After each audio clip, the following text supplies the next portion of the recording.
A program intended to help struggling veterans has failed to fully get off the ground and may have only helped one single veteran. This despite $1 million of your taxpayer money going to fund the program.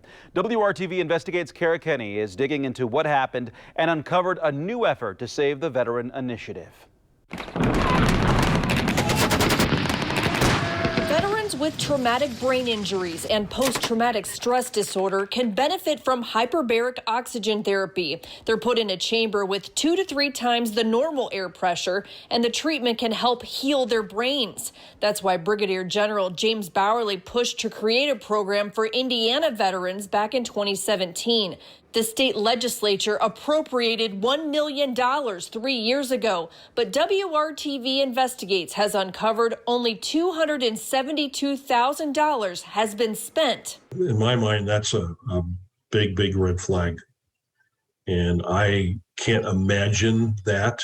We need an accurate accounting, and if the money's being misused, which I strongly believe that it has to have been done. The program's contractors are Clark Memorial Hospital in southern Indiana, which does the oxygen treatment, and Purdue University, which performs MRI scans and studies the participants. We checked with Purdue, and they told us they spent a chunk of the money to facilitate development and testing of the advanced MRI sequences to be used in the study, analysis of images and study data, payment for MRI scans of study participants, and reimbursement to participants for travel expenses. State lawmaker Representative Denny Zent says only one veteran has been fully treated through the hyperbaric oxygen therapy program. One vet's been helped, about a half a dozen signed up, only 4 wanted to get in, and by the time they did anything, only 2 wanted to participate and 1 dropped out. Zent says many veterans find the program time-consuming, plus the oxygen therapy provider is hours away for many people. I think the bigger problem is Clark Hospital in Jeffersonville agreed to help.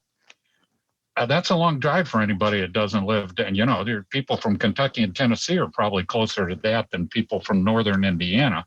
The other big factor, COVID-19. Purdue told us many have expressed concern about traveling across the state during COVID-19. Additionally, the Purdue MRI facility was shut down for several months due to the COVID-19 pandemic, but has reopened under strict safety protocols to continue the research. Efforts are underway to save this program. Representative Zent has filed House Bill 1104, which would extend the hyperbaric oxygen therapy program for veterans through June of 2025. A similar bill, Senate Bill 91, was also filed in the Senate. We need to extend it so it doesn't revert to the general fund, because that, to me, would be the worst outcome of everything. If the money went back to the general fund, then I'd be up on the rooftop screaming. Purdue says its researchers are eager to promote the project and enroll more veterans. We checked with the Indiana Department of Veterans Affairs and the State Department of Health, the state agencies in charge of the program. A spokesperson told us the IDVA supports both Senate Bill 91 and House Bill 1104 as they extend funds for the HBOT pilot program and change its payment structure in a positive way. Both advancements to the program will make the HBOT treatment more accessible for facilities that administer it and veterans who use it. The legislation removes a requirement that the state request proposals for hyperbaric oxygen treatment from certain geographic areas of Indiana. That change is expected to reduce the program's workload. Representative Zent hopes to add more treatment centers throughout the state. It has put some roadblocks up, and you got to get it done right. The plan is to get the program fully off the ground and help more Indiana veterans recover from traumatic brain injuries and PTSD.